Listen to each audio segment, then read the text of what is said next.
down about 13 kg in the past 12 months, about 3.5 kg down this month. This is where it starts to get kind of difficult, even though I'm only 1 month in the cut, but that's 30 days of 1,800 calories a day, 10,000 steps a day, almost every single day, and lifting full body 3 times a week, doing girl weights, low weights, high reps, because I'm just trying to preserve muscle. I don't want to overtax my nervous system, my joints, when I'm not even in a surplus. It's just not worth it. So the point here is to just maintain muscle while I drop body fat. So overall, by any standard, well, according to the numbers objectively, not any random standard actually, I'm doing really well. Everything is by the book. Everything is going exactly as it should. But here's where stuff gets a little bit, here's where the doubt starts creeping in, and the voice in the back of your head trying to kind of convince you to deviate from the program and all of that. And why? Well, first of all, because like we talked about before, this gets boring. This is not when you're going on a bulk and you're lifting heavy and you're going in the gym feeling like a superhero, and then you come home all pumped, and then you're stuffing food down your throat and you're like, yeah, man, I'm getting big. Not that we're here to get big. The aim is aesthetics. We're here to get zizzed out. And the thing is that even if you're doing well, inevitably, weight loss at some point is going to stall. The scale is going to just refuse to budge. Not that it's the exact same number every day, obviously, but it's like it just kind of fluctuates around that same number. For me, it's been 101 point something kg. This has been going on almost the entire week. And yeah, of course, I understand water retention, all of these things matter. Weight loss is not going to be linear because the scale measures your entire body weight. This we talked about in a previous video. But the thing is, your psychology starts trying to trip you up. And that's when you start thinking like, this thing is not working like it was before, man. My weight loss is stalling. You know what? Maybe I should reduce calories this week. Reducing calories is okay if you're doing it at the right time, but you don't just jump to it because the scale didn't do what you wanted for a couple days. Or you start thinking, you know what, maybe I lift heavier.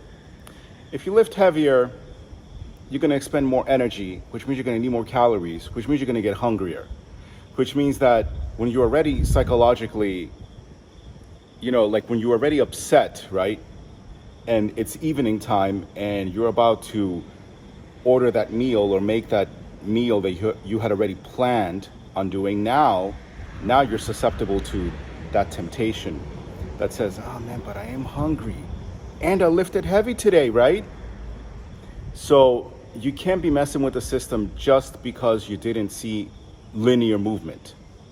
Now, is there a time to do that? Yes, there is. When the scale stalls for a certain amount of time, specifically when you see your weekly loss rate get stuck for like 4 or 5 days, and it goes down to like 0.4 kg. It goes below 0.5 kg per week.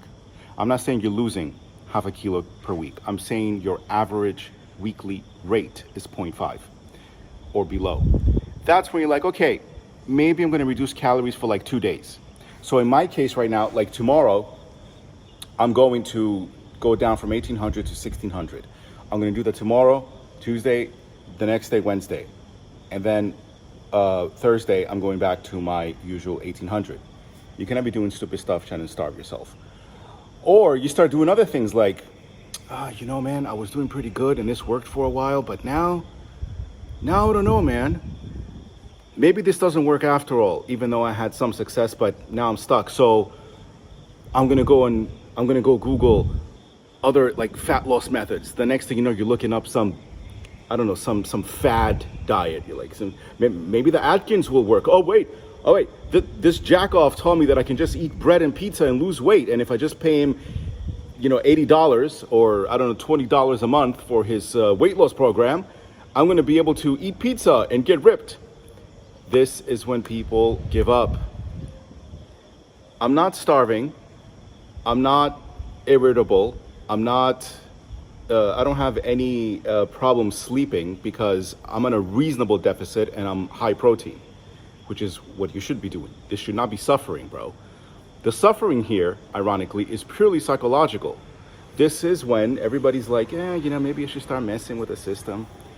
Which, like I said, there's a time to do it, like I'm going to do, but you do it strategically. You do not do it emotionally. Man, you gotta stop letting the scale control your emotions. You gotta look at averages and you gotta have protocols in place. You gotta have rules. You know what? I should write this stuff down or put a PDF together or something, right? You're like, hey guys, download my free PDF. I'm a YouTuber, guys. I'm a YouTuber. Promise I won't spam you. But no, seriously, I should put it in a PDF or something. That would be more helpful, right? I'm gonna do that. Point is, there is a time to mess with the system, but you do it with strict rules. For example, if your average weekly loss rate has gone down below 0.5 kg per week, and this has gone on for almost a full week, 4 or 5 days, then drop calories by 100 to 200 calories every day. Do that for 2 days and then go back to normal. That should get you going again. Funny enough, I've been irritable, but it's not because of hunger or any of that, because I'm not hungry. I'm not exhausted. I'm lifting, like I said, low weights, high reps, so I'm not expending an incredible amount of energy that's gonna make my body start screaming for more calories. I'm doing everything perfectly, bro, I gotta say.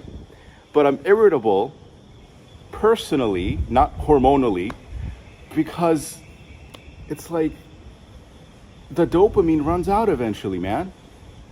That initial burst of energy where it's yeah, man, I'm doing it. Oh, look, man, I'm getting in shape. Oh, I already look better than I did last week. Not a lot, but a little bit. I'm feeling it. Even if the scale doesn't show it, I'm feeling a little better. You look at yourself in the mirror, you're like, hey, man, who's that guy? He got potential. And that runs out. It's going to run out. I saw a statistic somewhere less than 1% or 2% of the population has body fat under under 12%. 10 to 12% is six-pack territory, generally speaking, right? Think about that for a second. Think about it. Are there guys out there with 20% body fat? 15%? Yeah. Is that elite level status? Is that Ziz status? Bro, no, of course not. But do they look good? Yeah, they look good enough. They're not fat, you could say, but they're not elite. It's not warrior level. You get what I'm saying? That's not how you separate yourself from the civilian population. It's not how you survive the Kali Yuga.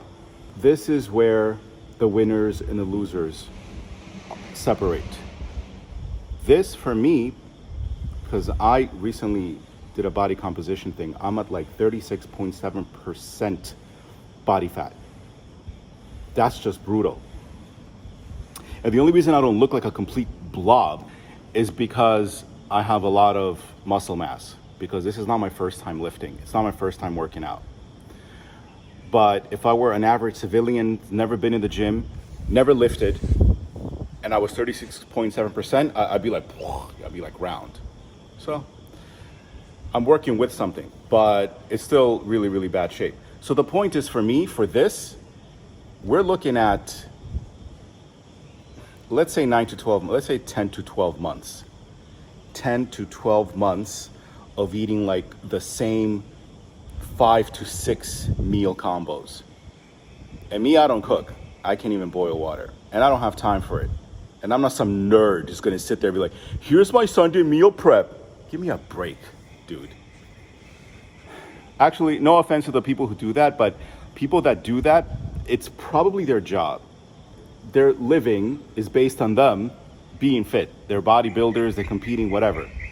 But if that's not what you're doing, you're not, bro, don't sit there and meal prepping. Unless you're somebody who cooks already and you're into that and you honestly enjoy it and you're good at it, fine, right? If you have that kind of background, like you grew up that way, making your own food, all of that. If you're some guy like me that doesn't know how to cook, and let's not get into like you shouldn't. Of course you should. Yes, it's a basic life skill. But the point is, this is not the time to be focusing on your weaknesses. You want to focus on your strengths. So if your strength is ordering takeout, because that's what you've been doing your whole life, do that. Find restaurants that list calories. Make a database either in Excel, Notion, MyFitnessPal, doesn't matter. And calculate your calories and your protein every day. In the end, you're gonna find 6, 7, 8 meals that you like, and just repeat those. And that gets boring is what I'm saying, right? So I gotta keep doing this for the next 10 to 12 months. That is the battle, because this is not a matter of what do I do. It's not a matter of helplessness because you have no information. This is not, I did everything and it didn't work. I'm doing exactly what works. Dude, I know how to drop body fat. I've gotten cut twice before. This close from my goal. Not quite at it, but really close.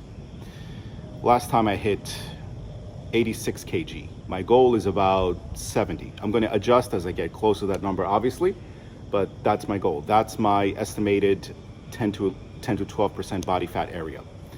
So I've done this twice, but I did it with really severe caloric deficits, just really stupid. I was lifting like hell, so only made myself hungrier.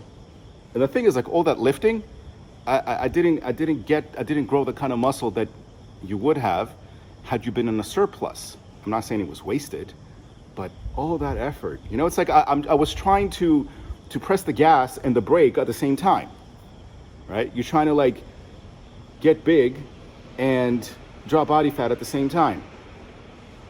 Actually, I don't even want to get big. I keep saying that because it's just a common expression. We're not about getting big. We're about getting aesthetic. We're about getting zizzed out. We're about looking like specimens. So if you're looking for advice on, you know, how to grow horizontally, that's absolutely not where my head is at. This is about establishing instant, irrefutable, undeniable authority on site. This is about proving to yourself and to everyone around you, without having to say a word, that what you say gets done. And you do that by controlling your vessel first. Because without that, bro, I don't care how much money you have. I don't care how many girls you have. I don't care how many passports you have.